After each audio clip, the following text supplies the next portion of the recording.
mga madam. Ayan, ang ganda nito. Versace versus na women's watch. Ang cute. This is in gold, okay? Gold to mga besh. Siyempre, hindi na naman makisama ang aking camera. Okay, Versace versus women's gold. Ang ganda. Ang slim ng kanyang strap, na mesh strap. Okay, ang ganda ng pagkakaano nito, ng detalye nito. Sobrang ganda, as in. Yan, complete details to with box. Siyempre, meron tayong box, carry card, and everything. Okay? Ang ganda, as in 40 inches. Super slim ang kanyang bracelet.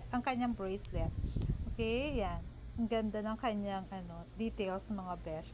Meron siya diyan sa loob, parang ganyan. Oh. Ang ganda, no? Tapos andun ang kanyang Versace. Okay? Minimalist ang tawag dito sa ganitong mga relo, as in. So, ito adjustable kapag mesh, kahit iangat mo pa hanggang dyan, kung maliit ang yung wrist, kaya